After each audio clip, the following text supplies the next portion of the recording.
Radio check, test 1, 2, 3. Alright, we should be live. Thank you everyone for tuning in and welcome along to the coverage here in Las Vegas, ladies and gentlemen. Round number 22 of 24 on the Formula One calendar. We are 30 minutes away from the start of the race. And what an eventful FP3 session that we had. The McLarens ending up in 19th and 20th position after losing telemetry on their cars and not being able to go out onto the track. And we ended up with Russell up in first position, Max Verstappen in second, and Alex Albon in third place. Hello. Thanks everyone for tuning in. And hope you're all enjoying. Well, hope you've all had a fantastic week so far, and the week should be getting better with a 40% chance of rain predicted for this week, well, for the following hour here in Las Vegas. I suspect that we may be seeing drops of rain here and there. At the start of FP3, we did have the drivers go out on intermediate tyres, and some of the drivers gained a lot of knowledge, some of the drivers only did one lap and then came back into the pits, and we had a few that did not do any laps whatsoever. The Saubers and the Alpines, most notably, did not even go out onto the circuit during intermediate conditions. So if it does rain during qualifying, those drivers are going to be a lot less prepared than the other ones, and we'll see how that affects them. Alright. F1 Gaming must be tired of waking up just for this. Well, actually, I've just stayed up all night, really.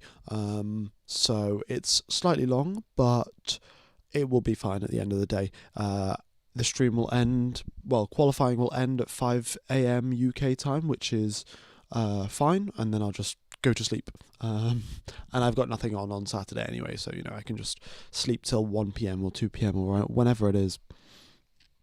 It was raining during the F1 Academy podium celebration. Yes, it was. It was raining during the F1 Academy race as well. We did have the safety car out then, and essentially, it's nice and wet out in Las Vegas, which is great for us Formula One fans. We'll get to see quite a bit of action. We could definitely get some crashes as well, with drivers ending up in the barriers. The walls are very close, as we've seen in the past here in Las Vegas. They are, it's a street circuit, and as Jolyon Palmer once said, you have to be alert on a street circuit, because, if you're not alert, then you're going to end up in a barrier. So F1 ASMR live. It is a little bit of ASMR. Just not as lively and as excited as I normally am, given that it is 3:30 AM and I don't want to be waking up the people around me. And we'll get more excited as the qualifying session gets underway. No need to be so excited right now. And let's have a look at a couple of these statistics that I have pulled up here. So firstly, those are those quotes from Max, but this is what we're looking at here. Qualifying simulation pace according to FP1 and FP2. So the setups will have changed a little bit between then and now. However, the McLarens are the quickest car. Very, very closely followed up by Red Bull, and then also Ferrari within half a tenth. Mercedes a little bit further back, however they have made a step in the right direction today, and George Russell was there on par with Max Verstappen during FP3, so I don't think that Mercedes will be that far off, and we will probably have a four-way fight for pole position, which will be very, very exciting indeed. That's 4 ways in terms of 4 different teams rather than just 4 different drivers. Which is great to see. Williams, a bit of a no man's land for them. They're nowhere near as quick as the top 4, but they're nowhere near as slow as the bottom 5. And then everyone else is reasonably well compressed together. It is a tight field here in Las Vegas, even though the lap is one of the longer laps on the Formula One calendar. Alpine's pace doesn't look too bad considering they are down on horsepower. They have managed to just take off a bunch of downforce on the car, and it is not costing them too much time. Okay, so I've got a few quotes here that we'll just run through. A bit of the recent Formula One news while we're waiting for the session to get underway. This is what Max Verstappen would do on the changes he would make to F1. And he would do less races, not so many street circuits, a straightforward calendar, 2-day race weekends, no sprints, one practice, one qualifying, and the race. Now, out of all of those ideas, I agree with everything apart from the 2-day race weekend. I think a 2-day race weekend would significantly cut into the Formula One revenue budget. The thing is, though, because what happens is the teams, a lot of people will buy tickets for the entire weekend, so Friday, Saturday, Sunday, and then sometimes people will buy tickets just for Friday. They just want to don't have a huge amount of money to spend, and they'll much rather watch the race at home. But they get to see the cars in person, they get to see the practice, and then we have the Saturday tickets for the people that want to see qualifying, and then the Sunday tickets, of course, for the people that want to see the race. And being able to sell these 3 different categories of tickets for 3 different days helps quite a lot for the circuit like Silverstone, circuits like Spa, to actually make some money back from Formula One, because they have to spend an awful lot of money to actually pay Formula One to come to the circuits. So then having 3 different days helps a lot to actually keep the circuit making money, of course. And so I think a 3-day race weekend, by having practice on one day, quali the next day, race the following day, would actually be pretty good. And a straightforward calendar, not so many street circuits as always, I think something that we can get behind. There are some good street circuits, of course, like Baku. However, quite a lot of them are like, Las Vegas, slightly mid or just outright terrible. Where maybe, we could race at, there are so many good options here in America. I think we were talking about in FP1, we were talking about all of the different tracks that we could race at here in America, and we've picked Las Vegas. We have, Road America, we have Watkins Glen, we have Sebring, Indianapolis, Daytona, Laguna Seca. There are so many different circuits we could race in America, and we've picked COTA, which I would say is one of the best circuits to race with Formula One. But then, Miami, Las Vegas, they could have picked some better ones, but of course, they're trying to appeal to a much more mainstream audience rather than the motorsport hardcore people, because they're probably already watching Formula One anyway. And just to sort of reiterate how bad this circuit is, Oliver Behrman here has said that this is the least enjoyable street track that he has driven at. So it's, there you go. It's from a Formula One driver himself. He doesn't particularly like the circuit.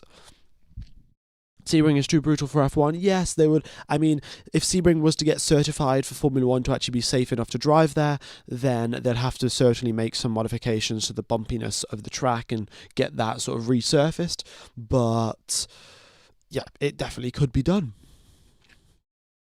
I'll take Vegas over Monaco for racing. Yes, Vegas, of course, I think is a bit better than Monaco for racing, because, you actually have overtaking opportunities and you have, 2 DRS zones, whereas in Monaco you don't. Thanks for the donation as well, Mal. $2 donation, appreciated, buddy. Money, it's all about the money. Indeed, it is. All right. Monaco is historic, of course, at the end of the day, so that's why we do race there quite a bit. I feel like Sebring would not have enough money to support a complete overhaul for Formula One. I think Sebring themselves wouldn't be able to bring the money in, but I'm sure there'll be someone that that might be able to sort something out, some advertising deals with the right people, and you might be able to figure something out. Who knows, though?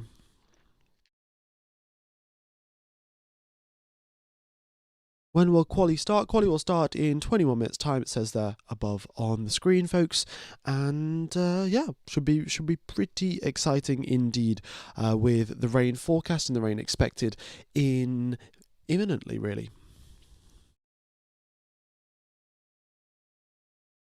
Okay. F1 Gamer, has Hadjar impressed you? Will be good at Red Bull in 2026? Well, I have said, I think when asked who was my rookie of the season, I said Isaac Hadjar. So yes, Isaac Hadjar has definitely impressed me. He's done a quite a fantastic job, really. And Red Bull in 2026, well, it really depends on how drivable that car is for other drivers apart from Max Verstappen. We all know that Max Verstappen will be able to drive the car in 2026. The question is, will Yuki Tsunoda be able to drive it? We're still not, of course, sure which driver will be driving for the Red Bull team in 2026. It could be it could be Tsunoda, it could also be Hadjar. And, well, yeah, we don't really know, because Tsunoda is there partly because Honda is working with Red Bull, but of course in 2026 that is going to change. It's now going to be Ford and Red Bull working together, no longer Honda, and that's one less incentive to keep Yuki Tsunoda at the team. However, Tsunoda will have developed this car, and he will have tuned it to his liking. The car will be designed partially around him, partially around Max, and it would make sense to keep him on the team at least for half the season to see how it goes. And if it doesn't go well, then sure, you can replace him with a Hadjar, but that's what I would do at least. How would you feel about an oval track being brought onto the circuit like Daytona or Indy? Well, I think having racing at an oval for at least half of the circuit would be good. I don't think an actual oval race for Formula One would be that exciting. But that being said, NASCAR is reasonably exciting. People still watch it. And that is, of course, oval racing. But I would say that racing at an oval, but then also going into the infield, like the Daytona infield or the Indianapolis infield, would be fantastic for Formula One. Would sort of mix together the NASCAR fans and also the mainstream audience as well, because I think a lot of people in America know what the Indianapolis 500 is. They know what Daytona is. Those are probably the two most famous ones. So yeah, I could see that working as well. Daytona, the thing is though, I'm not so sure at Daytona. When you go from the oval onto the infield, it's quite a sharp sort of bump that you go across, like this little kink in the ground where you're up on the banking of the oval and then you go onto the flat bit of the inside track. I don't know how the Formula One cars would cope with that sort of transition, but well, I'm sure something could be figured out. It would step on Indianapolis toes. That doesn't sound like a good idea. Yeah, well, I don't know. But one thing that we know for certain, Formula One has got more money than than IndyCar does, and we know how that works.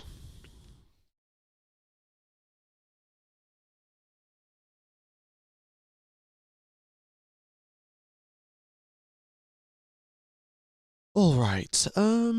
Let's see. What else have we got to talk about? Oh yeah, I'll bring up the rest of the stats that I was going to go through in the sort of in the meanwhile. So we have got.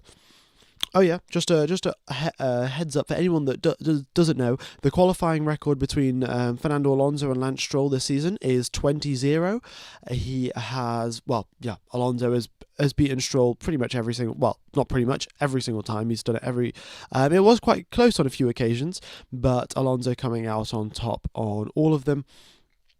We have got the race heads-to-heads here between Lando Norris and Oscar Piastri. You can see there are 16 times Norris has come out ahead of Piastri and 10 times Piastri's come out ahead of Norris. This is including sprint races as well.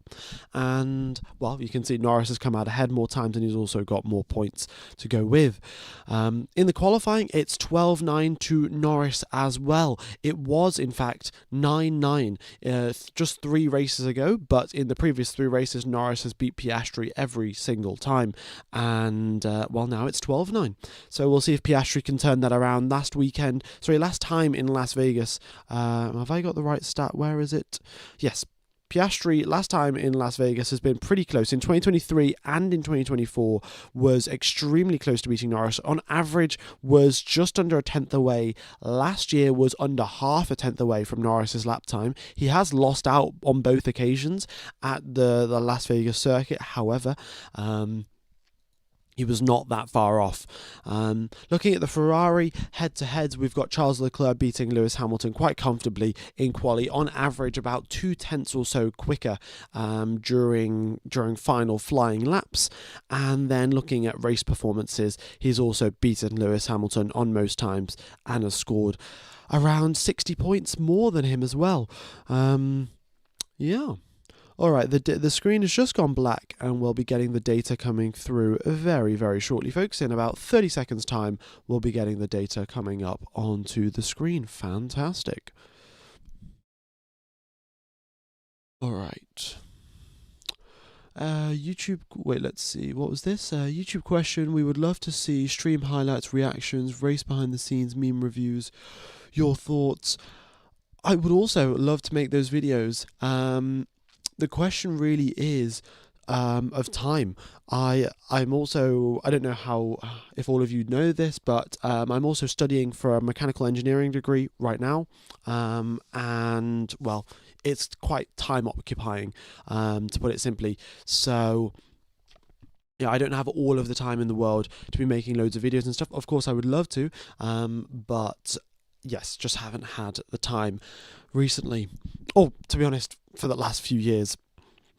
Also, folks, here we go. Look at this. Rain, yes. Just over there on the side of the screen, we have got rain here in Las Vegas. Let's go. Sam Taylor, thanks for the $20 donation. I think you donated yesterday as well, so cheers. Thank you so much, buddy. Looking forward to QUALI. Thank you for your time, Larry. Thanks for your donation, Sam. Yeah, and thanks everyone that's watched, that's watching along, and that's hit the like button, that's subscribed. Helps out the channel quite a lot. All right. Is it raining right now? Why does the weather forecast on Google say it's raining? It says it's raining because it is raining. So yeah. All the best, buddy. Thank you very much, folks. Yeah, it is. Takes up quite a bit of time, but I do my best to try and make some more content. I am probably going to be posting quite a few sort of just little oh yeah, I did say I'm going to be posting some interviews with Formula One engineers. So I've got in contact with a few people that are working at McLaren, Williams and Mercedes. I know someone in the Mercedes aero department and someone in the Mercedes power unit department, and well, I'm looking to get them onto the channel to do sort of like an interview style thing, you know, ask them about the 2026 regs and talk about, you know, the development of the car and how all of that stuff, how that works. So you should be expecting some of that during the off season, which would be, I think, pretty cool. And yeah. Okay, folks, if you could let me know if there is anyone at the Las Vegas circuit, how heavy is the rain? From a light drizzle to a full-on thunderstorm, where in the middle would you say the rain is right now in Las Vegas? I haven't got a direct shot of what the rain's going to be. The forecast says it was going to be reasonably light, and well, yeah, do let me know.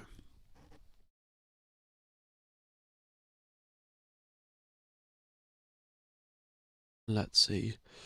It will be even cooler if there's a live stream of that as well. Well, I would quite like to do a live stream, but the thing is, not everyone is okay. It's light rain. Thank you very much for the info. I would like to do a live stream with some of these people, but not everyone is sort of comfortable with doing stuff like, well, doing it live, broadcasted to like loads of thousands of people and stuff like that. And of course, with Formula One teams, you've got to be very careful in what you say, and some stuff's confidential, some stuff isn't. So it's much easier to do that in a recorded setting where, you know, if someone accidentally says something confidential, I can just edit it out. Whereas obviously you can't do that on a live stream. So yeah, it's a little bit unfortunate, but I will, of course, before the interview goes through and everything, I will put out a post asking for all of your questions, and well, I'll try and get all of them answered. Okay, most people are saying that it is reasonably light rain. All right.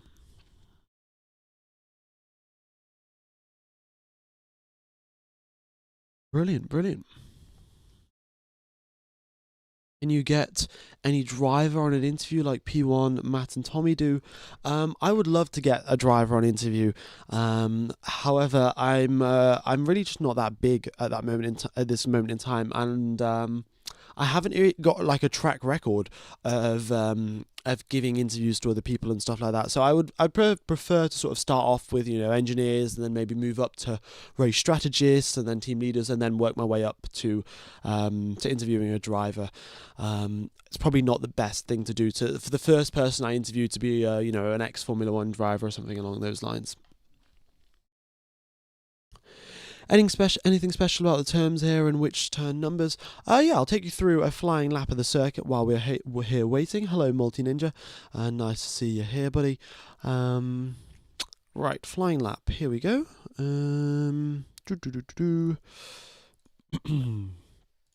All right.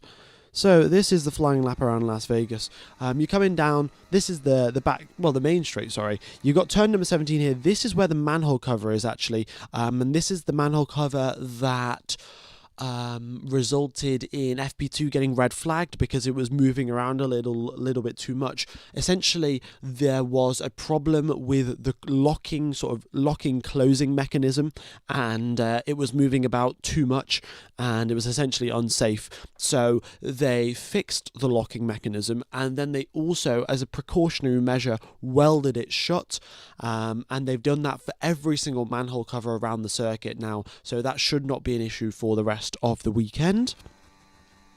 Then you make your way down the start-finish straight super duper late onto the brakes for turn 1. You can really compromise your exit and just go all in on the entry here, because you gain so much time in the entry and you have to compromise your exit anyway to get a good run through turns number 3 and turn number 4. You flat through turn 4, onto the main straight you go, and you activate DRS down there. In towards turn number 5, it's this corner really tightens up, and you can take this curb, but you do run the risk of it sort of throwing you offline, because if you do go onto the curb, what happens is that you unsettle the car ever so slightly, and because the margin for error is so small, a tiny little unsettle of the car could mean that you go into the barrier. So it's a bit of a tough one, and the drivers probably will stay away with it, especially if it is raining, because as we know, the rain will make a lot of things slippery. Las Vegas, of course, a lot of these roads are roads that are used during, you know, everyday life, and you've got normal people driving on them, which means that there will be painted white lines here and there, which will also then affect things in terms of grip levels. Through turn number 6 and 7, these are the sort of slower corners on the circuit. Turns number 9, it's very important to get a good exit all the way up to the barrier, and then you're flat through 10 and 11. You hug the right hand side through 10. In through turn 11, shift the brake balance rearwards, brake while steering, and ensure that you can actually make the corner, unlike what I just did there. Turn 12, super important to get a good exit, because you've got this humongous straight after that. You've also got a DRS zone. Drivers reaching 350 kilometers per hour are down this straight with the help of a little toe as well. You've got turn number 14, 15 and 16 to end out the lap. That is a triple chicane. So first to the left, and then to the right, and then to the left again. And turn number 16, very much flat as well. It's a very easy little kink when it's dry, but of course when it is wet, then who knows what's going to happen. And turn 17 in the dry is very easy flat. I think in the wet as well should be reasonably easy to go it flat, but only time will tell. Alright, let me set up these team radios as well so we can actually get them. There we go. Fantastic. 6 minutes now till we get underway for quali. Where's my webcam gone? There we go. Yes, please have a better race for Oscar. At least Max should win. Yeah, I'm sure a lot of Australian fans and just Oscar Piastri fans in general will be hoping for a good race for him today, because the points gap is 24 points between Lando Norris and Oscar Piastri as it currently stands, and with only 3 races left to go, and of course 1 sprint race, that now is a really crunch time, and he's got to be very, very careful. He's not got to be very careful. He's got to get ahead of Norris and not let him past. So during last year's qualifying session, the gap between the 2 McLaren drivers was less than half a tenth. We'll see if if Piastri was behind, Norris was ahead, and Piastri was behind by less than half a tenth. We'll see if this year it gets flipped around. Hope you've been well, F1 Gamer. I've been doing pretty well. Surprisingly, not feeling too bad considering it is 4 a.m. and I have slept approximately 1 hour. I am feeling pretty great actually. So yeah, hope you guys are also doing well and having a nice weekend so far. 35 to 3, what's your take? I mean, Max can pick whatever number he wants, really. He's talking of going to number 3 rather than number 33. Of course, Max couldn't get number 3 when he joined Formula 1 because Daniel Ricciardo had that number. But now that Daniel Ricciardo has left, he is looking to maybe get number 3 because that is his favourite number of... yeah, that's his favourite number. All right. F1 Gamer, is there any way to watch if Service TV isn't working? What you can do is join a Swiss VPN server, so that is Zurich rather than Vienna, and then you go and search SRF Formula 1, and that is how you can watch the F1 coverage. Yeah. It's that's what I'm using right now, and it is working very, very nicely indeed. So there's a link in the description to Surfshark VPN if you guys are interested. It's 2:30 p.m. Great time for Aussies. Yeah, I mean, honestly, I'm not going to complain too much about the fact that it's 4 a.m. because, well, I know for a lot of people that this is a good time zone for them, and most races are bad time zones. For me, there are 4 races in the year that have got bad time zones. It's China, Japan, and I think Australia, and then Las Vegas.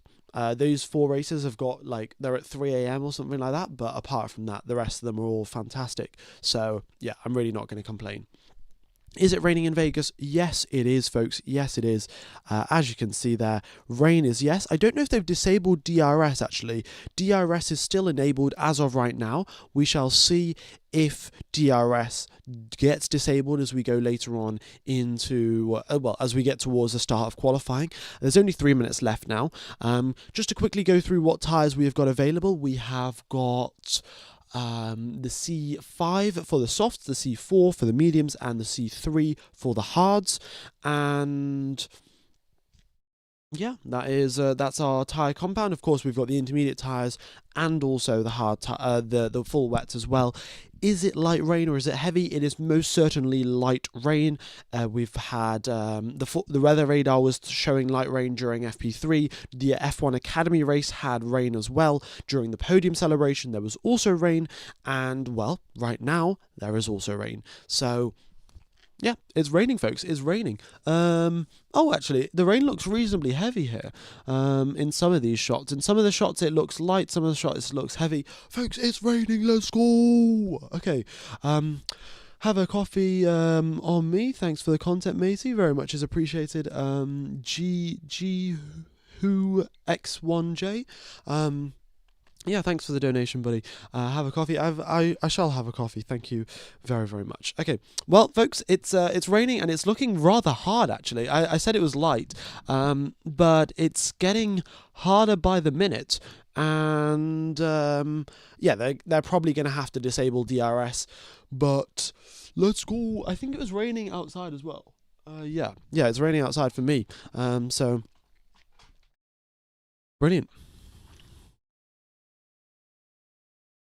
Please refer to Lance Stroll as the GOAT. Yeah, well, Stroll when it starts raining, it is Lance Stroll and Ayrton Senna are basically the same people. So let's see. It looks like giant sprinkles of rain. Yeah, the rain looks like you sort of got like huge clumps of rain falling. Who knows? Who knows?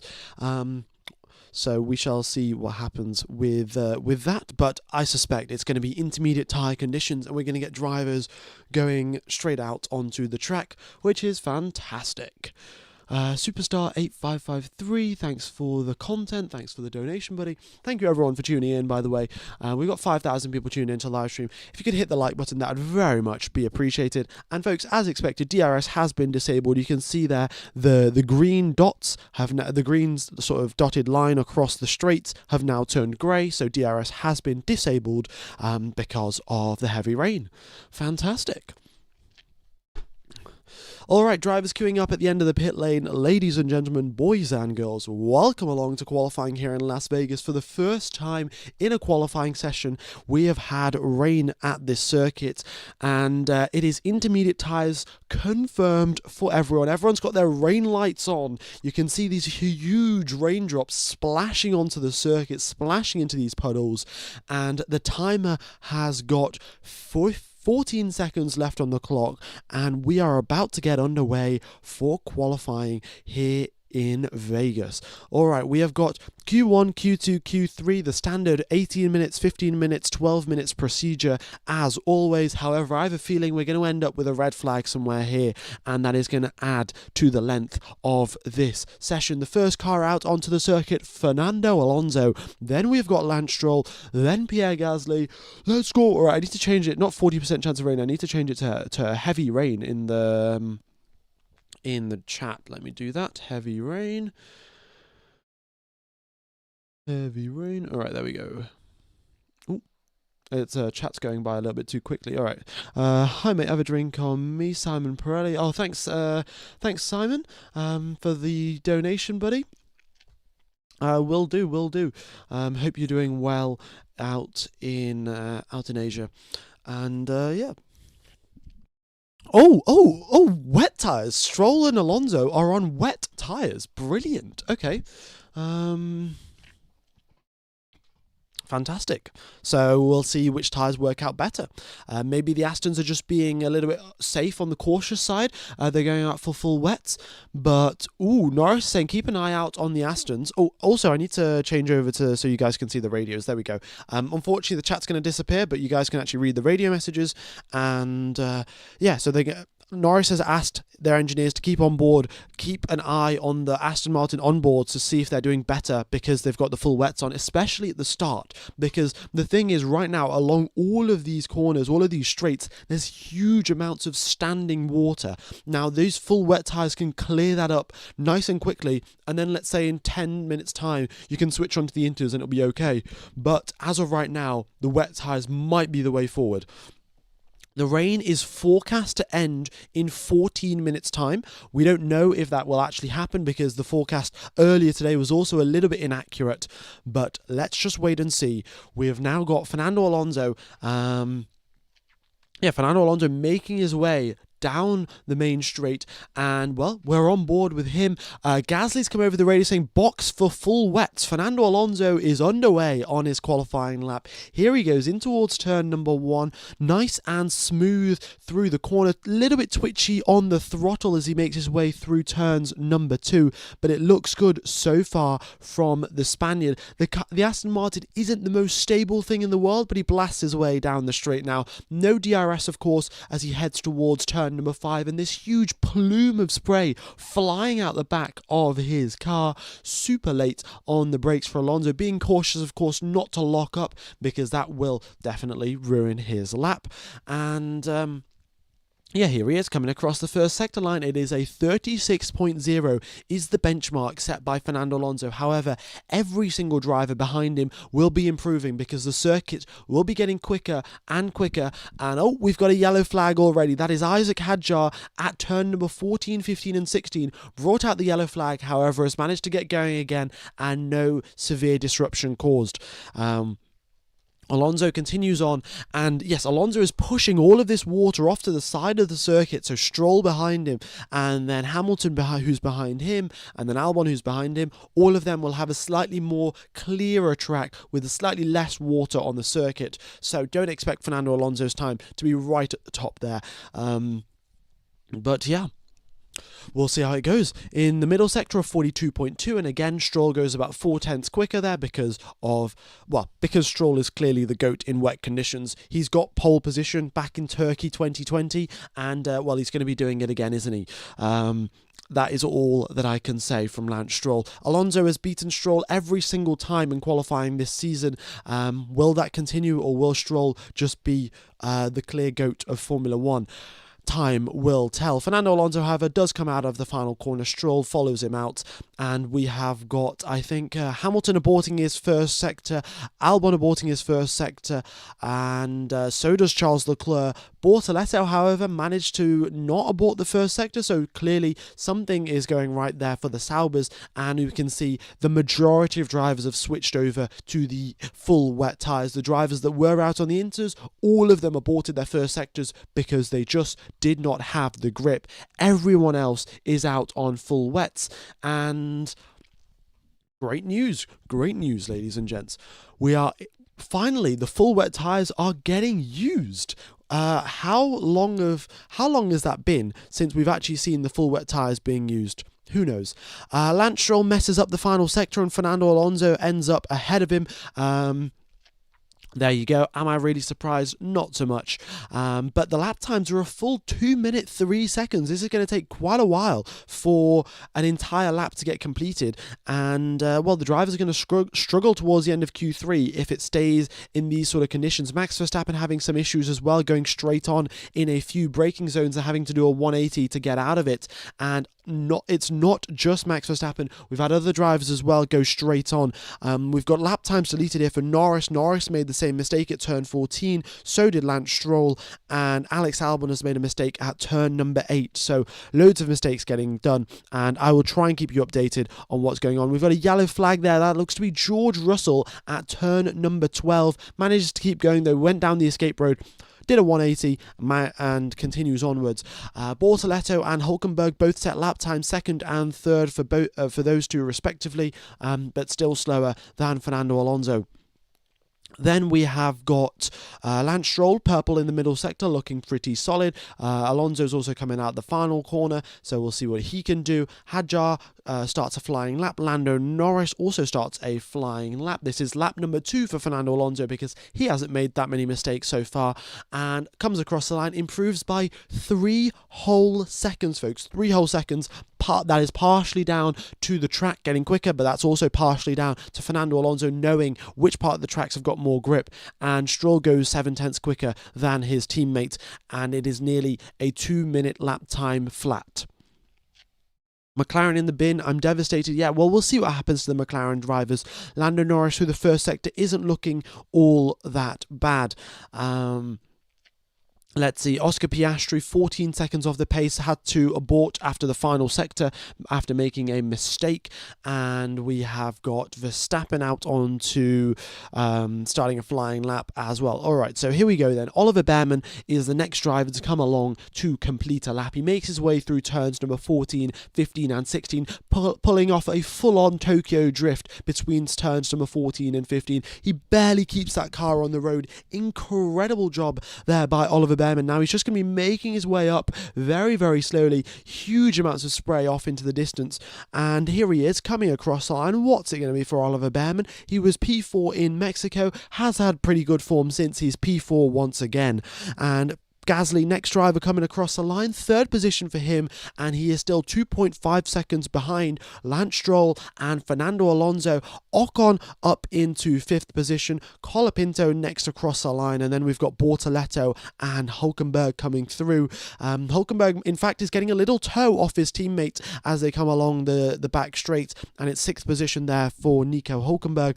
Another thing to keep in mind here, folks, some drivers, some teams may have opted for an entirely wet setup. Aston Martin were not looking that good earlier on in the day, and everyone is running super low levels of downforce. Maybe Aston Martin decided, I think that we'll just go for a wet setup and try and deal with whatever consequences happen tomorrow with, we'll deal with the consequences tomorrow, essentially. And maybe they've gone for a full wet setup, or it might just be Alonso and Stroll are really good drivers in wet conditions. They've also done one more lap than everyone else, so they have a little bit of better idea of the grip levels. Norris across the line, 5th position for him, behind Lawson and Gasly. So this is when the going gets tough, and this is when you can distinguish the good drivers and the great drivers. What a lap there from George. He's 7/10 off the pace from Stroll, but he is by a huge margin ahead of Liam Lawson, about 1.5 seconds. Next up across the line is Oscar Piastri. Again, final sector aborted, and yeah, what can I say? Piastri, 2 mistakes in a row now on his flying laps. Final sector aborted on both occasions. Max Verstappen has had to abort the first sector. He made a mistake in the first sector, still pushed on through the second and third sector just to get an idea of grip levels. But yes, he's going to be going again. And we've got a yellow flag this time momentarily there for Carlos Sainz, but he managed to keep it out the barriers, so A-okay there. Oliver Behrman, oh my goodness me, first position, P1 for Oliver Behrman. Great job. Not for long, however, because Pierre Gasly goes up into first place. We've got a yellow flag. Bortoleto turn 15. That is Charles Leclerc and Lewis Hamilton both heading towards there. That could spell trouble for those two drivers if the yellow flag doesn't get cleared up. It does get cleared up as Leclerc approaches. However, Hamilton's lap may have had to slow down a little bit. Verstappen turns 7, 8 and 9. Does he manage to keep the car going? Yes, he does. But Verstappen's brought out the yellow flag as well momentarily. Then we've got Lawson up into 4th position. A few more laps coming in. Alex Albon 4th place. Another yellow flag. This time, where is it? Oh no, it's gone back to green. Alright, here comes Charles Leclerc across the line. It's only 13th position. Hadjar improves up into 8th after getting a mega tow from Charles Leclerc. Fernando Alonso back up into P1. 1.2 seconds clear.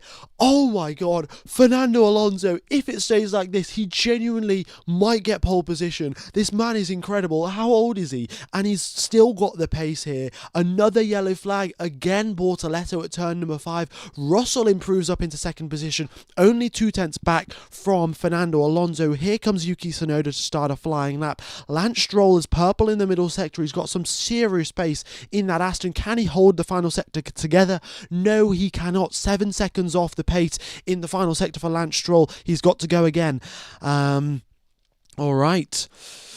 Oh my goodness me. Norris and Piastri 13th and 18th position. Verstappen yet to set a proper lap time. Leclerc get a lap time deleted. Tsunoda with a lap time deleted. And Carlos Sainz with also a lap time deleted. Verstappen sets a lap time. It's a 2-minute 12 for Max Verstappen. Oh my goodness me. He is 14 seconds off the pace after making a mistake in the 2nd sector and in the 3rd sector this time. Last time it was the 1st sector. Now he's made a mistake in all 3 sectors over the course of 2 flying laps. He has got 6 minutes remaining on the clock to put it together. Stroll goes purple in the 1st sector again. Esteban Ocon goes top of the times, half a second clear of Fernando Alonso. We've got Franco Colapinto in 13th position. He goes up into 6th. When the rain comes out, your horsepower doesn't matter. The Alpines 4th and 6th position for them. Antonelli purple in the middle sector. Hamilton up into 5th. Lawson in fact takes that away from him. Hamilton down to 6th. Lawson's now in 5th. Alex Albon comes across the line. He goes into 6th. Pushing Hamilton down into 7th. Gabriel Bortoleto, 2 mistakes on previous laps. He's made another mistake on this lap, and he's got to go again. We've got a yellow flag. That's Charles Leclerc on the exit of turn 16. This could be catastrophic here for it's double waved yellow. Norris across the line, 2nd position. And double waved yellow could be a serious issue, but Leclerc manages to keep going. Okay, whatever issue it was, he had it nearly halfway down the straight, but he's managed to keep going. And, well, that lap has been aborted. Still, not a proper lap time has been set by Piastri. Not a proper lap time has been set by Tsunoda. Not one by Leclerc. Not one by Max.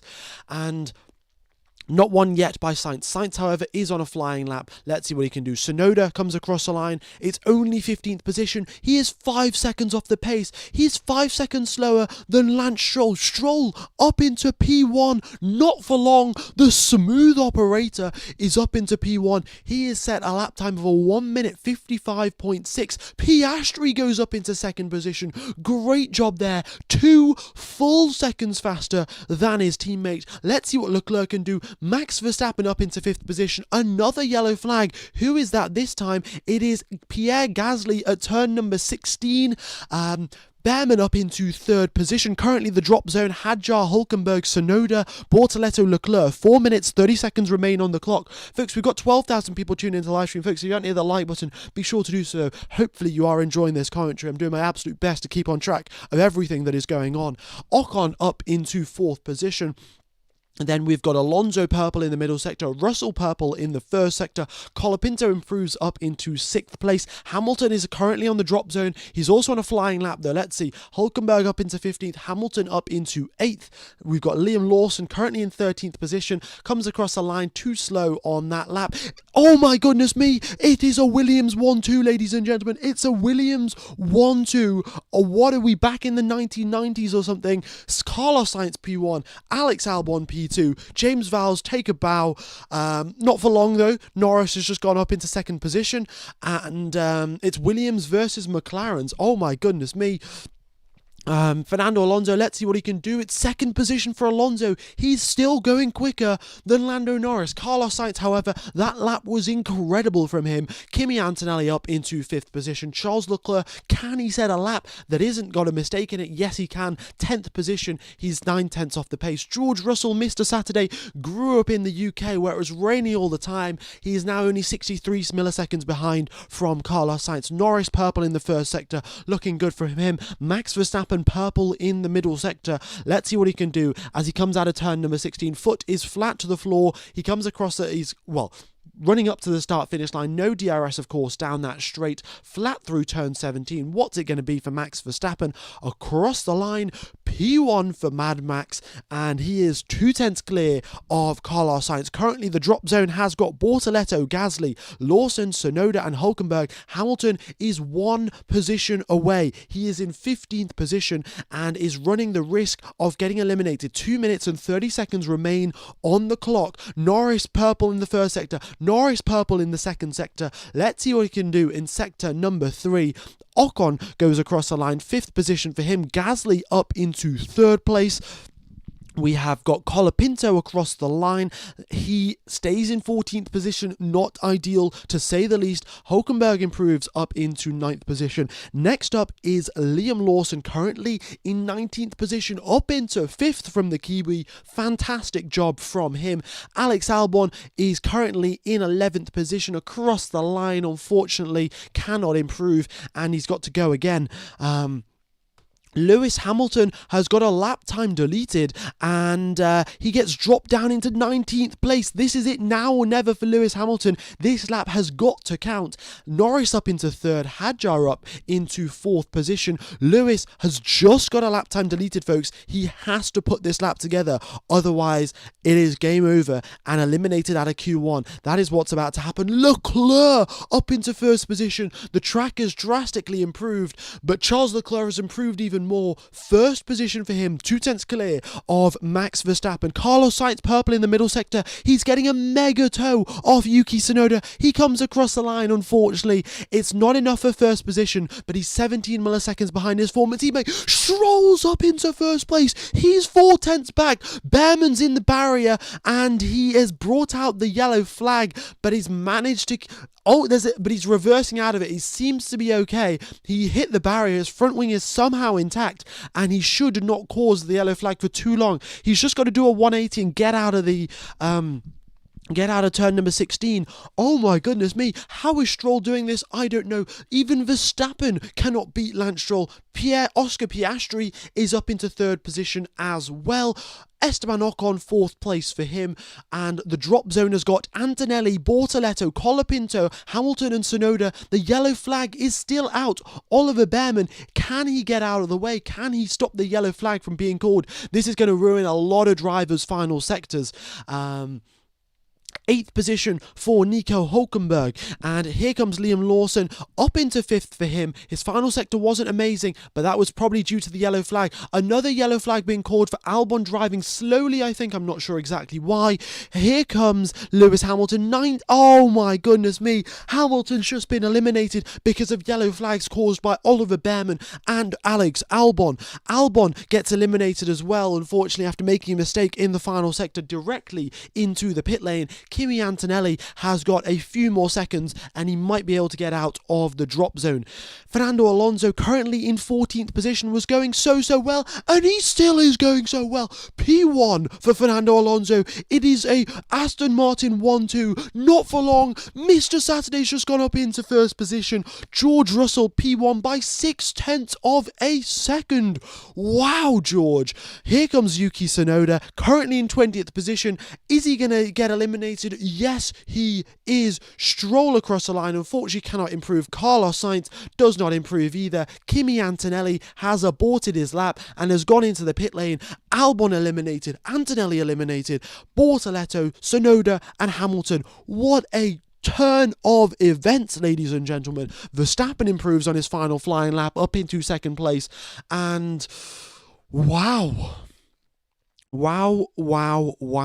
We've got a few more drivers on flying laps. It's not going to matter at the end of the day. They've made it through into Q2.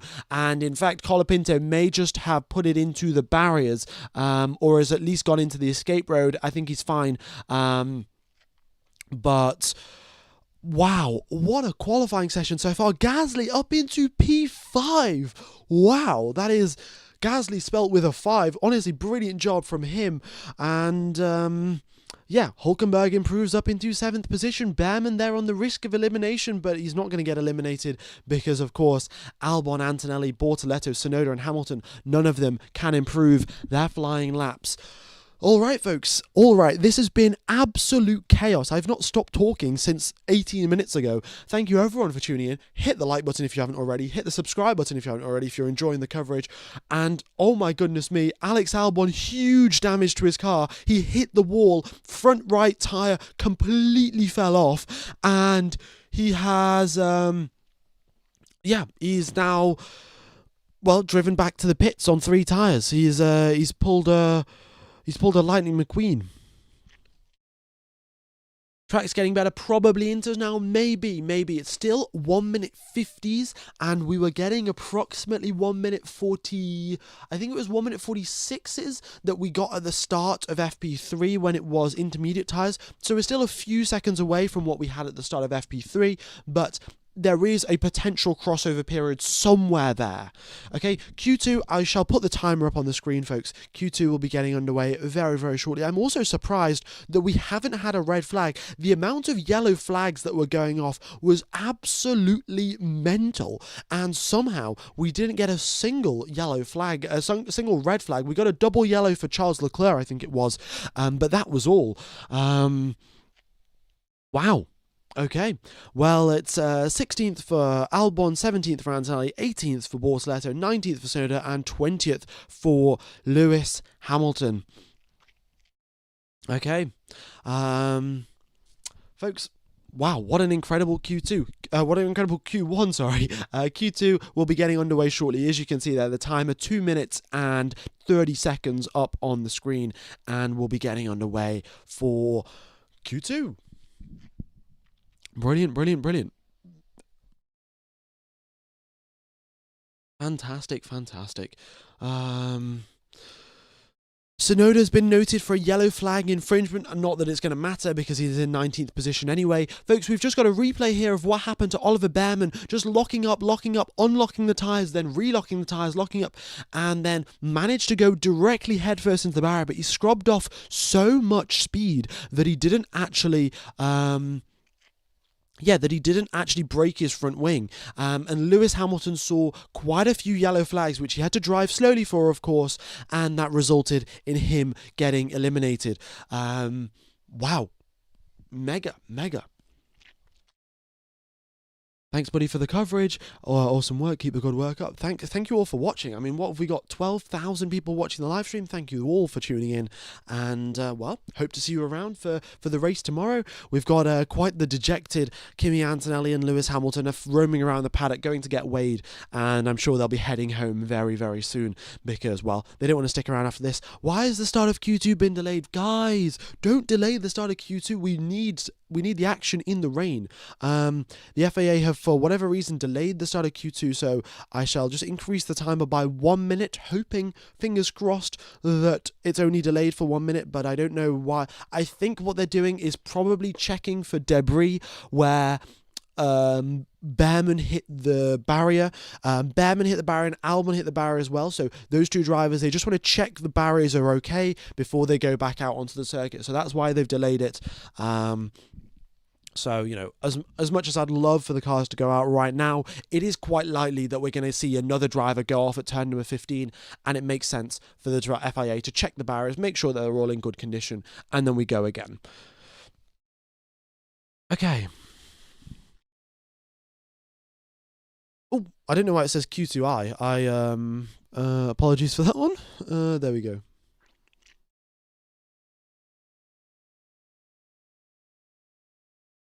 Are they going to use the full wet again in Q2? I have a feeling that they are going to use the full wet, at least at the start of Q2. Then maybe towards the end, they could risk, they could take a bit of a gamble and then go on to the inters. But the way that I sort of see it right now, it is most likely going to be, start on the wets and then go from there, because the rain supposedly has stopped 1 or 2 minutes ago. I don't know for certain if the rain has stopped or not. If anyone is at the Las Vegas circuit right now, then please do let me know if it's raining, if it's not. But of course, we know the track itself is very wet. We don't know if it's still raining. If it's still raining, then I suspect we're going to still stick with the wet tyres. If it's stopped raining, however, we may switch on to intermediates.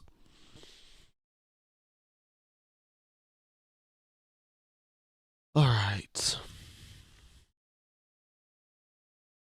It is still raining. Is it still raining, or is the track starting to dry? Yeah, essentially that's what I'm asking. The wet's finally got some use. Yes, I think it's one of the first times this season that we're actually seeing the wet tyres. So who knows? Who knows if we'll see some more of those. Remember to hydrate. Indeed, I will. I mean, it must be the water, folks. Must be the water. So have a quick drink.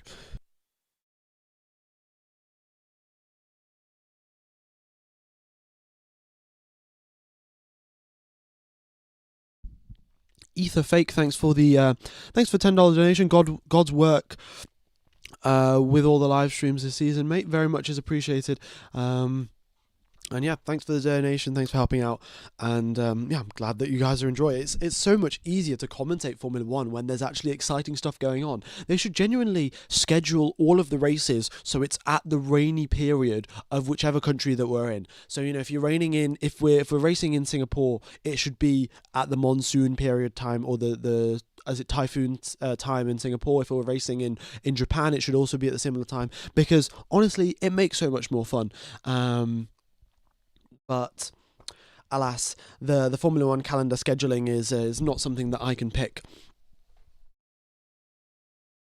All right. Here we go then. Oh, qualifying clearly hasn't started, folks, so I do apologise for the incorrect time there. I'm just going to add some more onto the delay.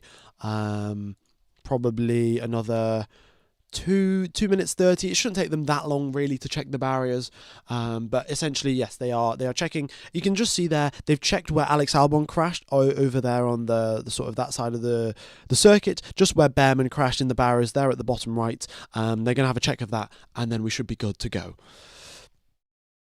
Okay. Thanks, Blink, for joining the channel membership. What is the red dot? Sorry, the white dot. The white dot that you can see just over. I can't even point it anymore, it's too late in the night, but that is the speed trap. So the speeds that you can see there at the bottom of the screen, the bottom middle of the screen, that is where the speeds are being measured. It's essentially just a speed camera, you know, the normal things that you see, you know, on the highway in whichever country that you live in, except that these ones don't give you a fine. These ones allow you to go whatever speed you like. You can see Behrman, 722 kilometers per hour. That was incredible speed by Behrman. However, that is why he went straight on, because he misjudged his braking point horribly. And he's got, at that point, the drivers are actually braking in through the speed trap. So this is really, really interesting here, folks.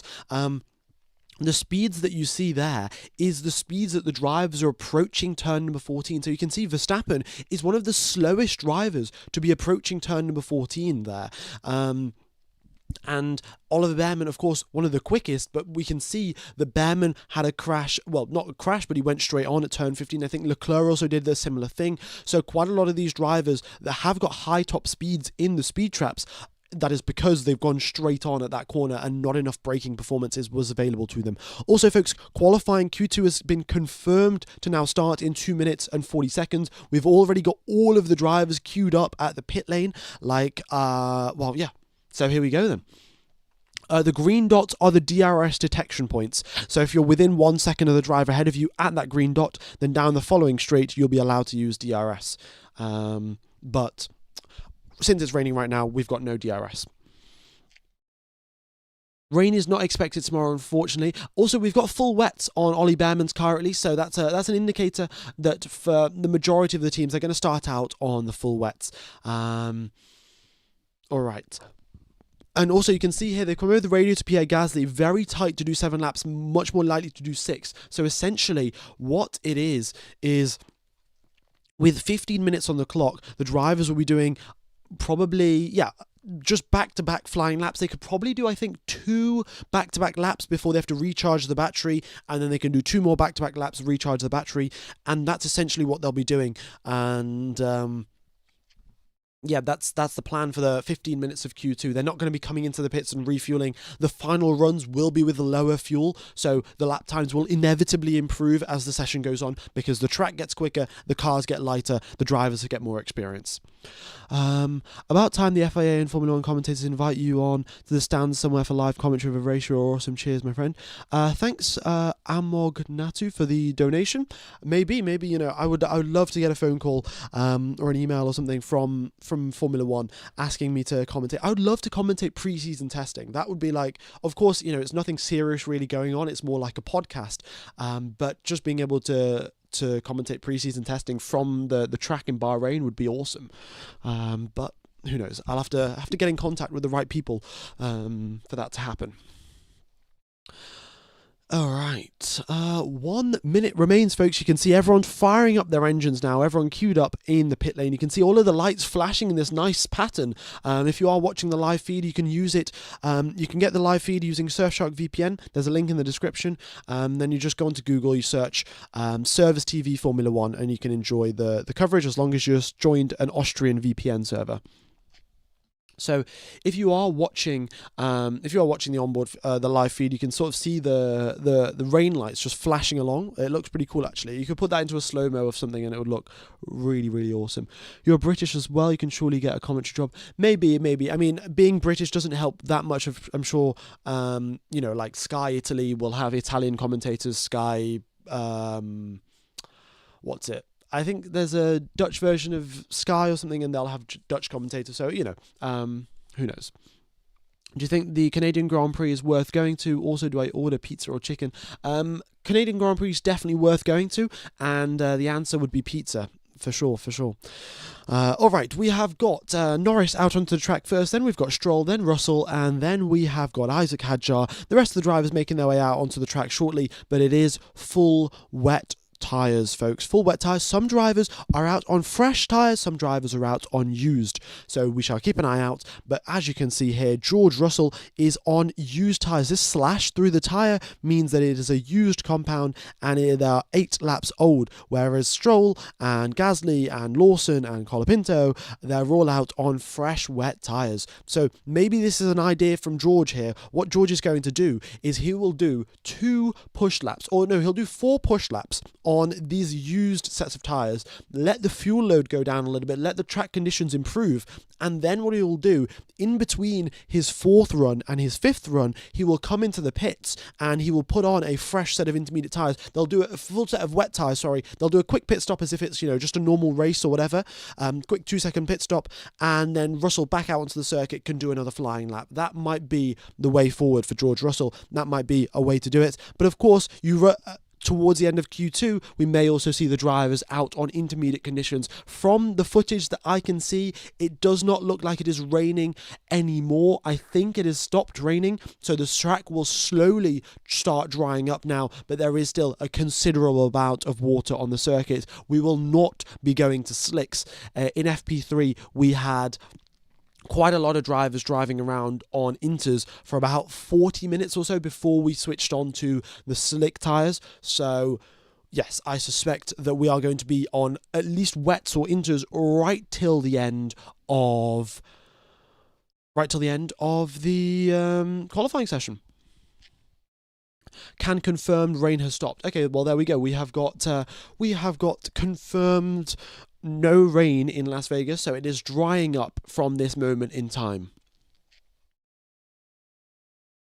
Do you think it'd be more interesting to watch Suzuka or the Shanghai Grand Prix? Well, I would say in past years it has been Shanghai has always been more exciting than Suzuka, but Suzuka is one of my favourite racetracks, as you can see from the fact that this is the Suzuka track map. So I don't know, I'd love to go to both, really. Oh, we've got some gifted memberships. Thank you for who has gifted these memberships. Spink Domain, thanks for gifting 5 memberships. Really is appreciated, buddy. And five random people in the chat have won a membership. Brilliant. Okay, so here we go then, folks. We have got 12,000 people watching the live stream, and we are getting underway for Q2 here in Las Vegas. Alrighty, let's get going for some qualifying, folks.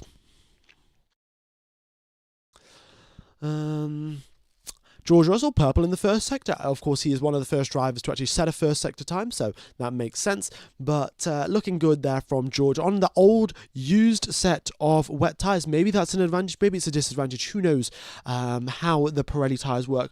Unfortunately, folks, I don't actually know how many sets of full wet tyres that each driver gets. So if anyone does know that information, be sure to let me know in the chat. I have a feeling that it is 2 or 3. However, do not quote me on that. And if anyone does know for sure, then be sure to let me know.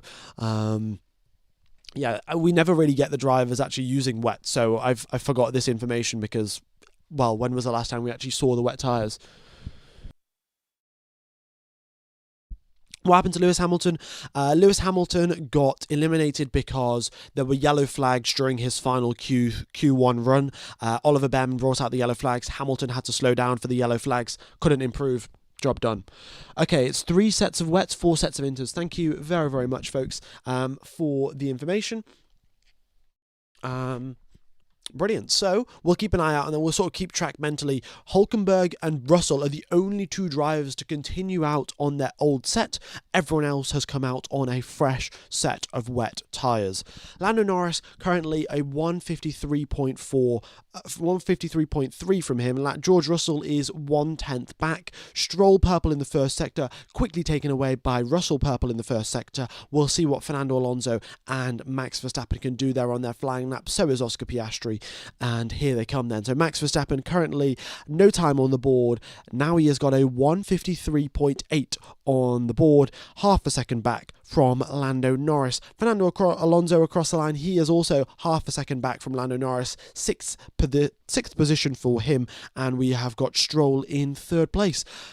Leclerc up into 10th position, well, not even up into 10th position, that is the last out of anyone that has actually set a lap time. Not ideal. Oh, yellow flag. That's George Russell, turn 12. Very easy to lock up and have some issues there. Russell was in fact purple in the first sector, but a mistake now going into 12, and that has cost him that flying lap. So lap aborted for George Russell. Time to go again. Oscar Piastri now coming across the line. His teammate is up in 1st position. Oscar Piastri, 11th position. You've got the right idea there, Oscar. You've got the number 1.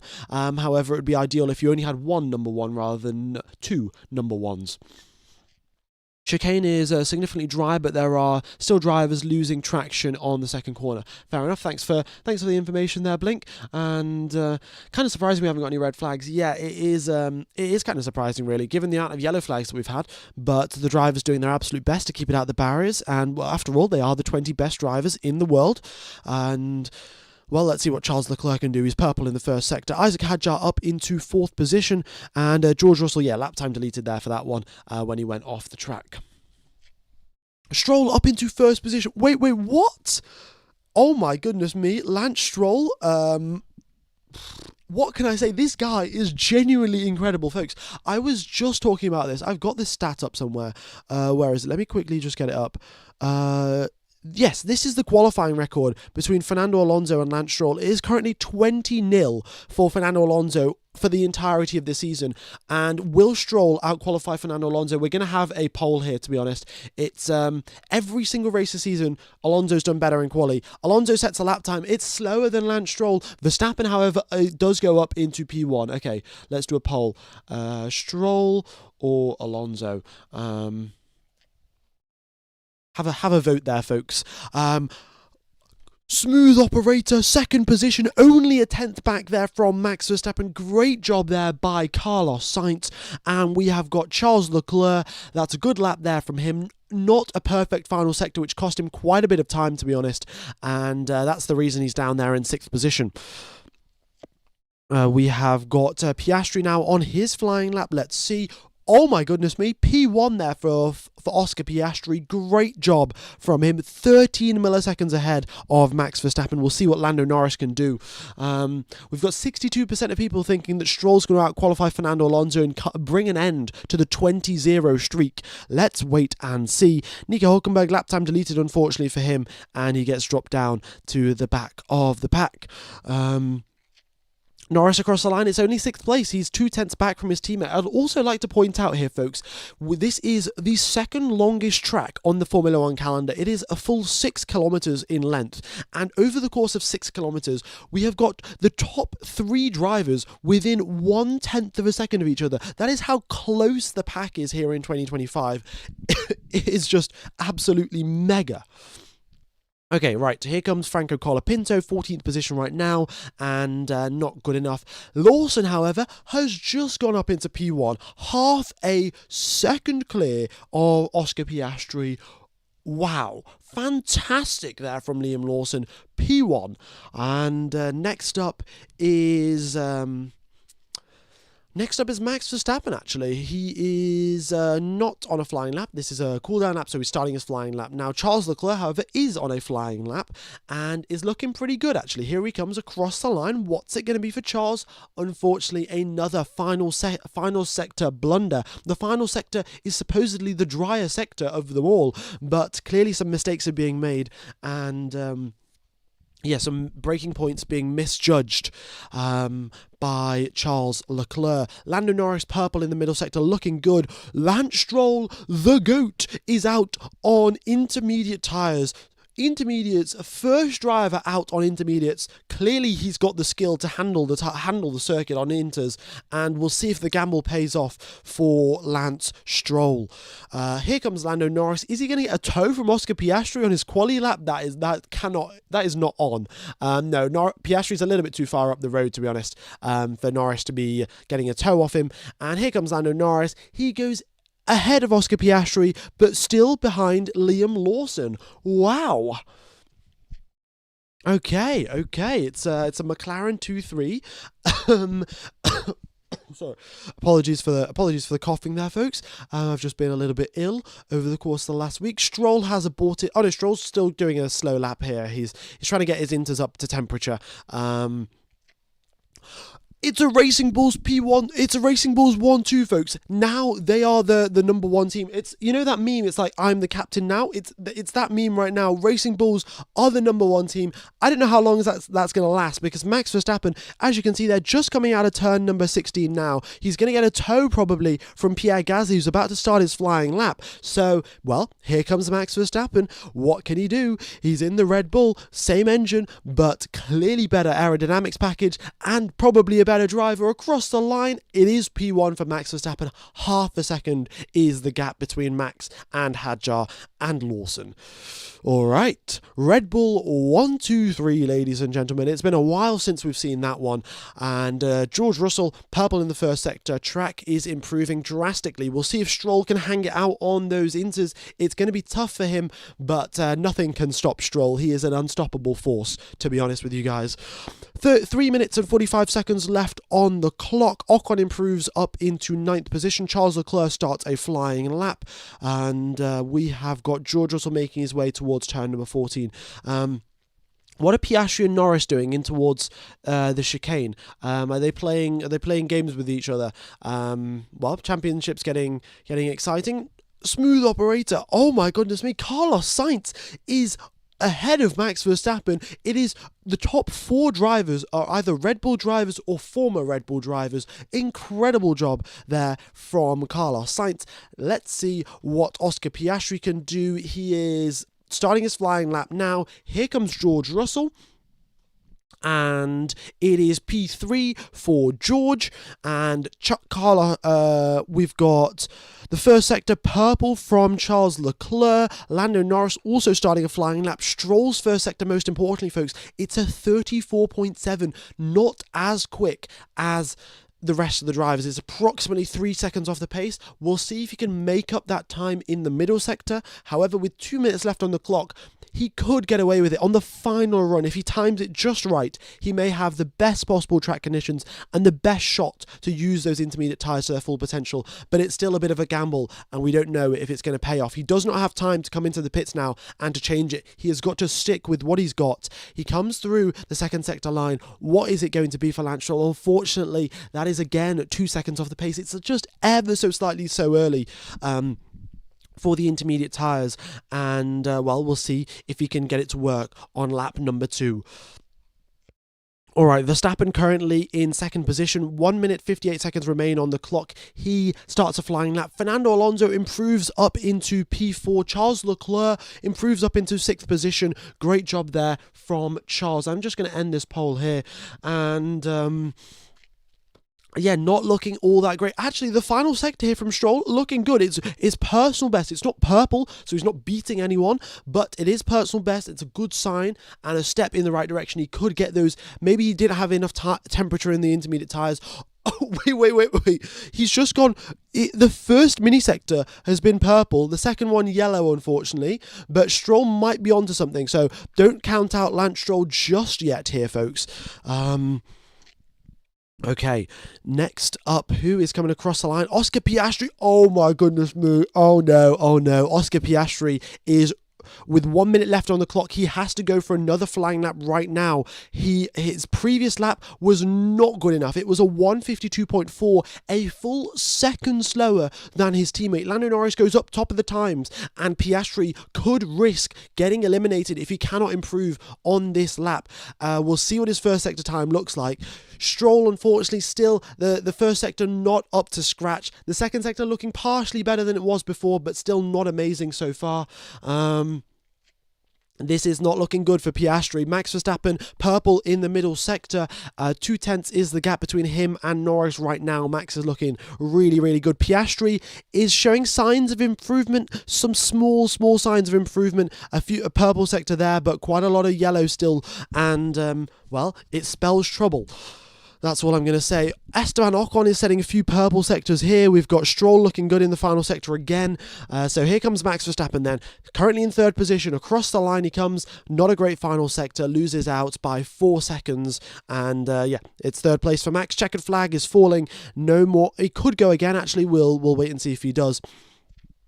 Charles Leclerc unable to improve. Checkered flag is fallen. He's the first driver to take the flag.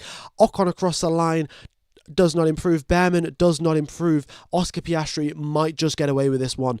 Let's wait and see. We've got Lance Stroll across the line. Unfortunately, he is half a second slower on the inters than he was on the wets. So the intermediate tyres are going to be great for Q3. Unfortunately, not so great for Q2. Lance Stroll eliminated out of the session. We have got Oscar Piastri. Oh, yellow flag. What's this? Colapinto at turn 12. Piastri, can he improve? He can, but not enough to gain him many positions. Russell goes up into P1. Great job there by Russell. 0.4 clear of Lando Norris. Norris, can he beat that? No, he can't. He goes a few milliseconds slower than his personal best. Carlos Sainz is the final driver, I think, or one of the final drivers to come across the line. And it is second position for Carlos Sainz. Wow, okay. Here comes Isaac Hadjar, currently in 8th position. Up into second. Great job. I mean, so many drivers are improving here towards the end. Russell on the super old wet tyres. He's done 16 laps on these wet tyres, but clearly they're working really, really well for him.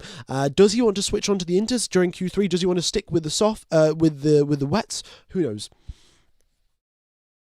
They did Stroll bad by swapping his tyres. Folks, I'm going to be totally honest with you here. I don't think Aston Martin will have sacrificed Lance Stroll. I think Stroll himself will have come over the radio and said, I think I want to try the intermediate tyres.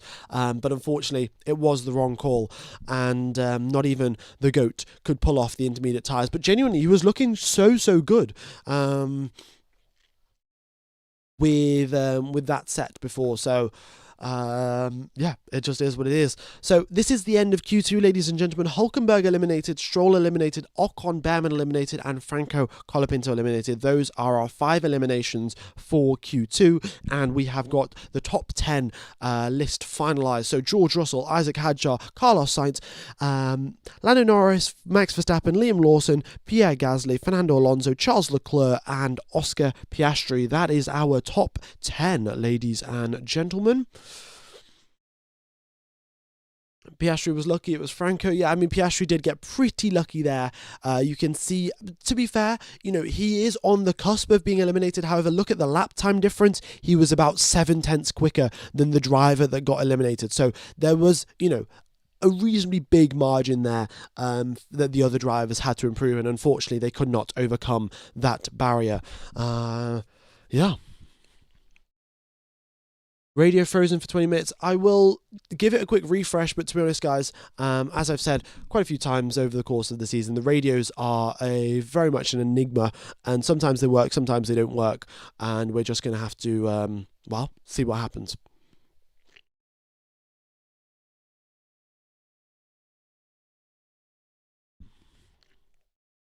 What happened to Antonelli? Antonelli just unable to set a good lap. I think he also got his lap ruined by yellow flags.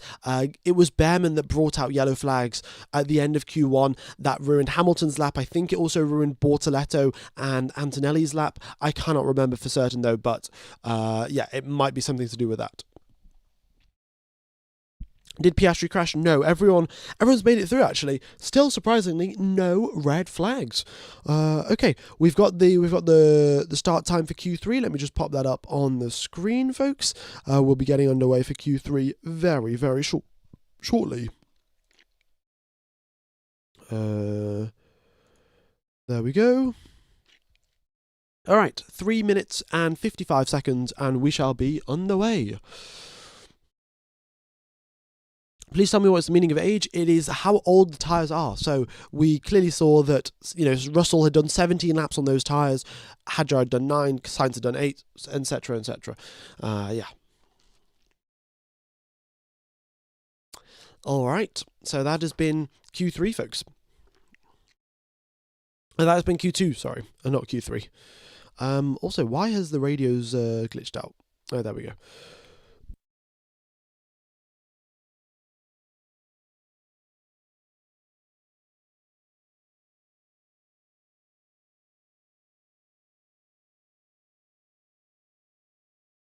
The reason that the reason why the drivers are going so much slower down the straights is, firstly, at turn number 12 over there, you can see that it's a very, very sharp corner, so the drivers are going through that corner a lot slower. They're going around 40 kilometers per hour slower through that corner. So that means when they're accelerating out of it, of course, they're starting out at a lower speed. And the other thing is the speed trap here. Quite a lot of the drivers are actually braking in advance of the speed trap to make sure that they can actually make the corner. And they're sort of lifting off the throttle and slowly easing the car onto the brakes. And for that reason, we're seeing such a big difference in speed trap speed. You can see Verstappen here on 256, Stroll on 256 as well, Sainz on 256. And then, you go slightly further down and you can see some drivers maybe in the 230s and, low 240s. You see Alonso, he still made it through, but you can clearly tell that Alonso can be a little bit later on the brakes and still maintain lap time. So you can see Albon and Hamilton down here, they're in the 340s. Of course, they got eliminated slightly earlier, but that is something to take into account. Okay. So there we go. The data is giving itself a refresh, and we are 2 minutes away from the start of Q3.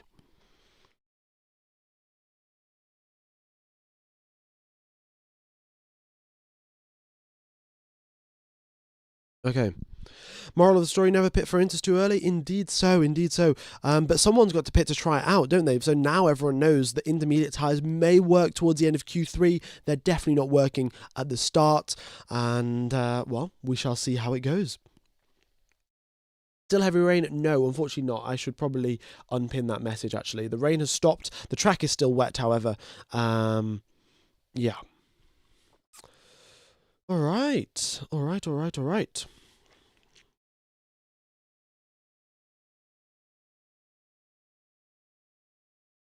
Here we go then.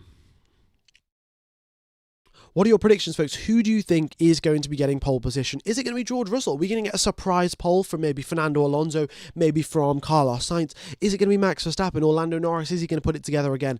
Or will Piastri give us all a big surprise after his form being a little bit down? Will he be able to put together a really good lap and snatch away pole position from a few other drivers? I think Carlos Sainz is in for a pretty good shot.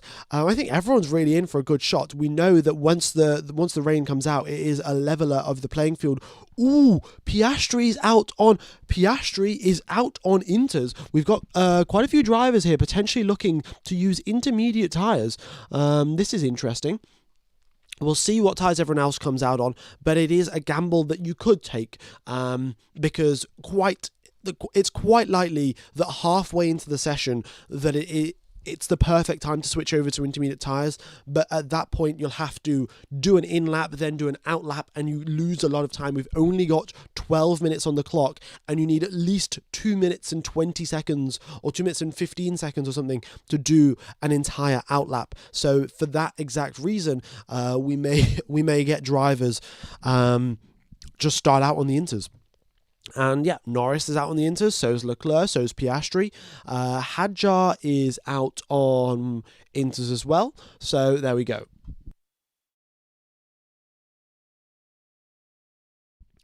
Yeah, sacrifice good times early for the good times late. That is essentially the way to do it. Brilliant. I think Max's final lap wasn't set, so maybe him for pole. Well, folks, I shall have a look at the theoretical best lap times here. And looking at the theoretical best lap times, the driver that has got the best lap time, if you put all of them together, it is George Russell. It's the only driver in the 1 minute 50s. Everyone else is in the 1 minute 51s or 1 minute 52s. But Piastri is in the 1 minute 50s. So, sorry, not Piastri, George Russell is in the 1 minute 50s. So, Russell theoretically on his way for pole position, but only time will tell.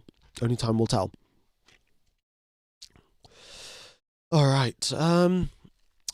Also, folks, we are going to see quite a few purple sectors and stuff like that up on the screen over there. However,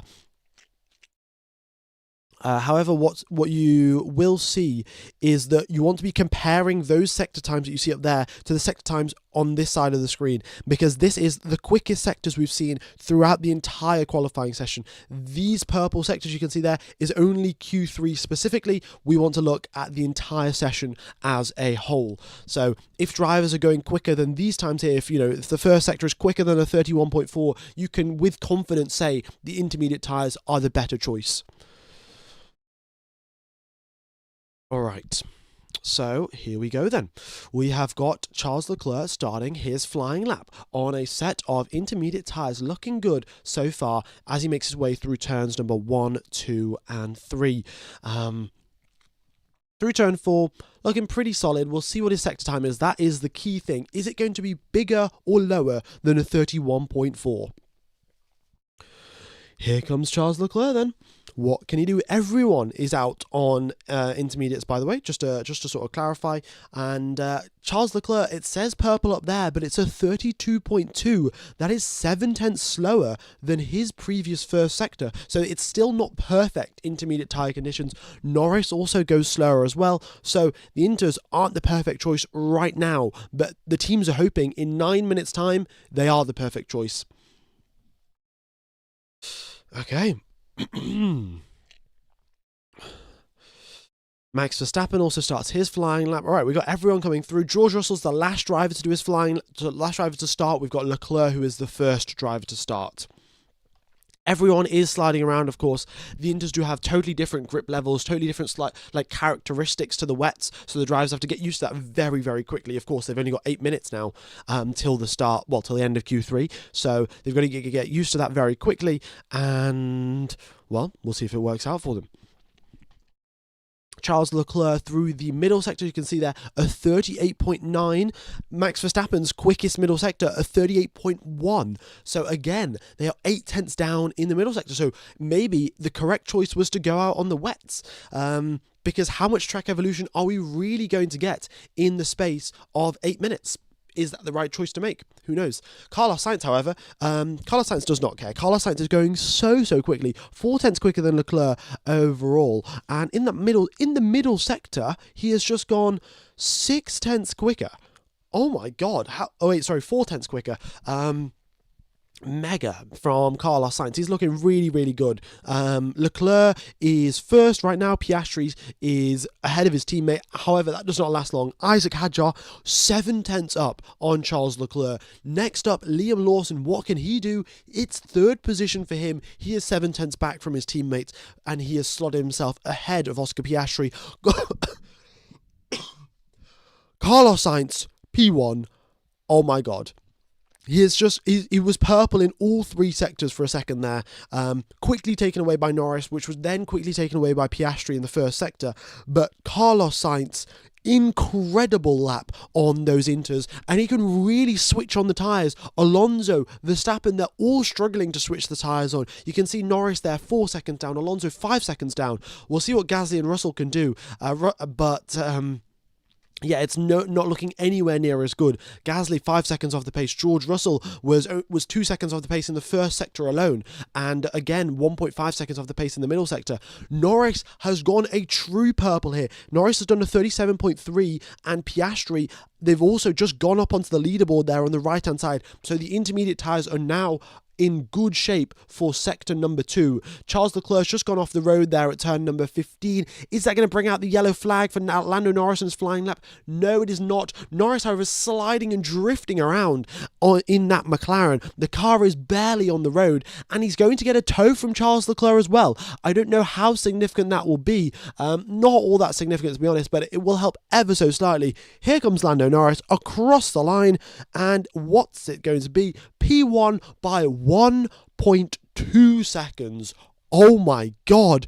Oscar Piastri, half a second clear. He doesn't even need a tow. He's super smooth through turns number 14, 15, 16. And he goes ahead of his teammate by half a second. Boom.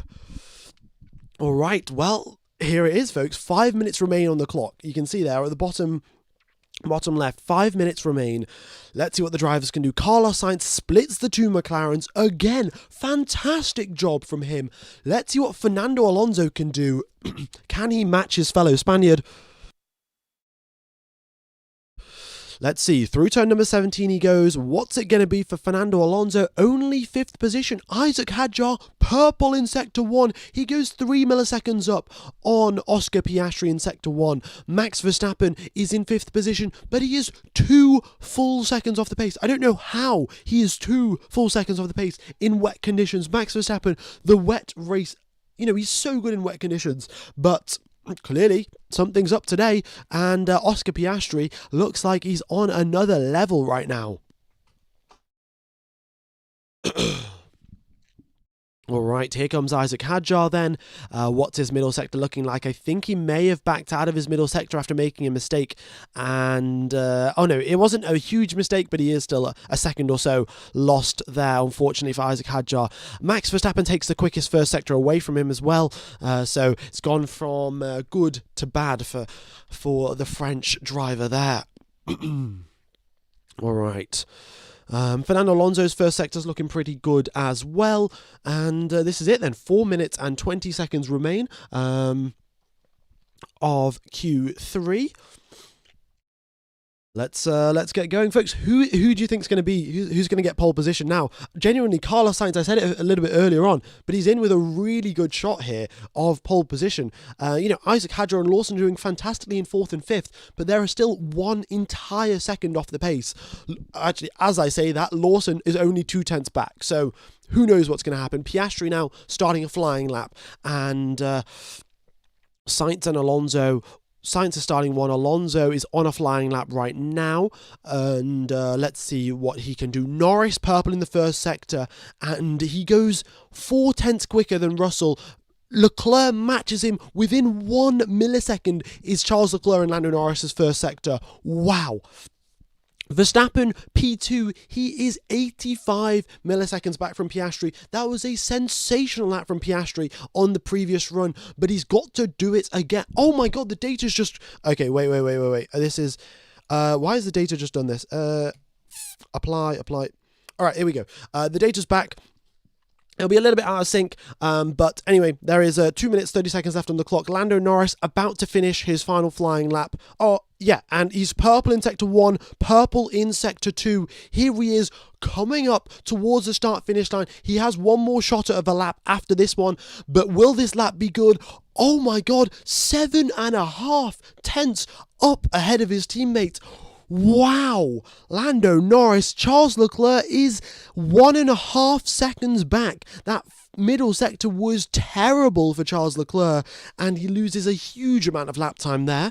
All right, let's see what Piastri can do. His first sector was good, second sector not so much, third sector he improves, but he's still 6 tenths back from Lando Norris. Here comes Isaac Hadjar, here comes Liam Lawson. 1 minute and 50 seconds remain on the clock. Piastri's getting quite a bit of oversteer, to be honest, through some of these corners, and he's going to have to hold it together if he wants to get pole position.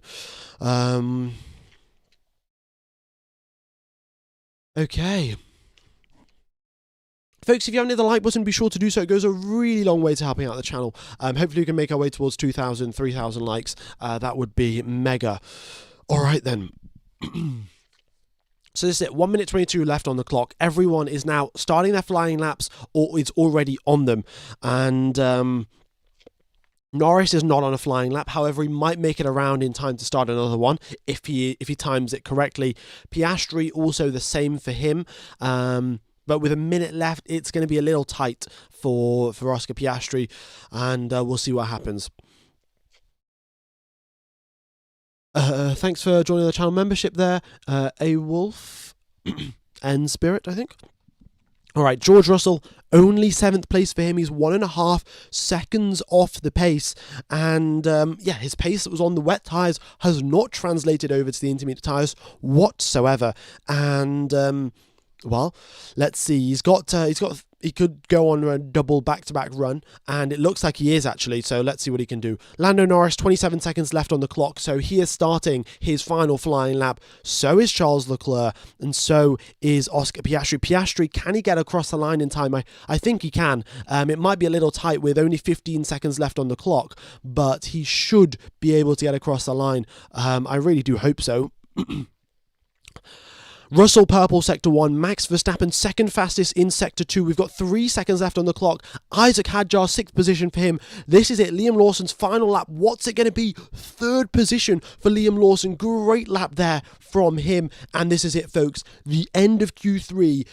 Carlos Sainz up into 1st position. We've still got laps left to be completed. Max Verstappen across the line. He goes up into 1st. He goes half a tenth up from Sainz, 1 tenth up from Lando Norris. But Norris has just gone 4 tenths quicker in the 1st sector compared to Max Verstappen. Alonso across the line, 6th place for him, 1.2 seconds off the pace. George Russell, look at that huge toe that he's getting from Pierre Gasly. All of this purple is purely down to Pierre Gasly for George Russell as he goes through the final sector. That could help him out in a huge way. Lando Norris, purple Sector 1, purple Sector 2. Oh my goodness me. And Charles Leclerc, his laps. We've got a yellow flag. Charles Leclerc's brought out the yellow flag. Piastri is going to have to slow down. That is a... Piastri's aborted his... Charles Leclerc has just brought out the yellow flag. I don't know how much that has ruined Piastri's lap. But it has. Piastri's lap's gone because of Charles Leclerc. Lando Norris is now coming across the line. What is it going to be for Lando Norris? Here he is, currently in 3rd position. Purple Sector 1, purple Sector 2. And it is P1 for Lando Norris by 3 tenths of a second. Charles Leclerc ruined his own lap. He ruined Oscar Piastri's lap. And...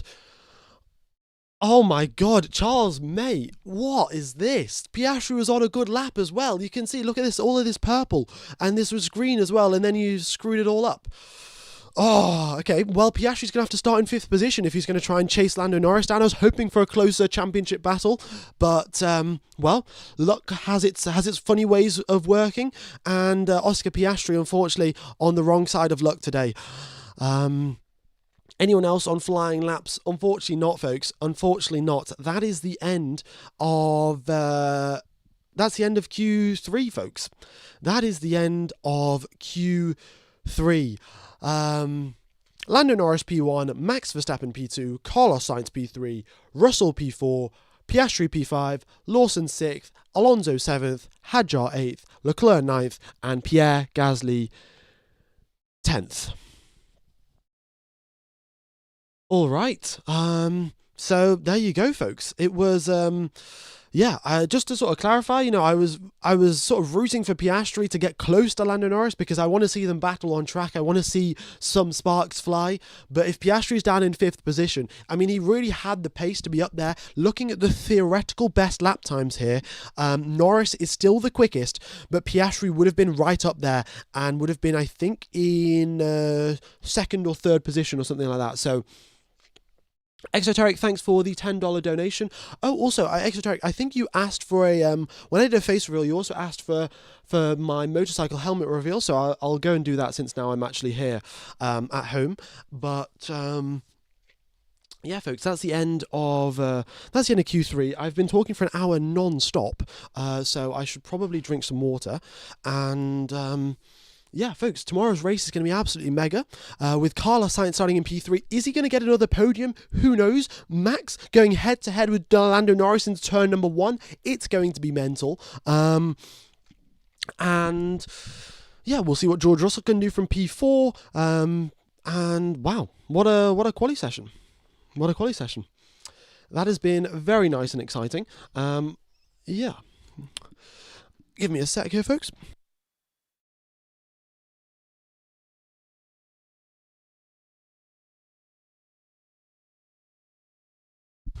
Ooh, this is my motorcycle helmet. When I put it on, I feel like an F1 driver. Yeah.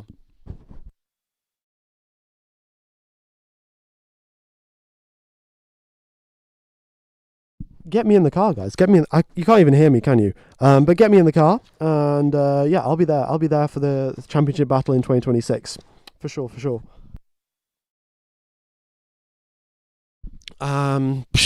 Yeah. All right. Anyway, or get me in MotoGP. But that has been that's the end of the stream, folks. I shall see you guys all for the race tomorrow. I actually need to get some sleep because it's been 2 hours. Well, it's 5 a.m. right now here in the UK, and I've slept for like 1 hour, maybe 1 or 2 hours or something like that. So, yeah, maybe you can tell. I don't know, but I really do need some sleep. So I'm gonna end the stream right now, and I shall see you guys for the race tomorrow. Lando Norris P1, Max Verstappen P2, Carlos Sainz P3. That has been our top 3 in qualifying. I'm going to end the stream. I'll take you over to tomorrow's stream. Just hit the like button on the stream, hit the reminder button as well. Really helps the algorithm. And I'll see you all tomorrow. I'm going to go to sleep now. Bye-bye.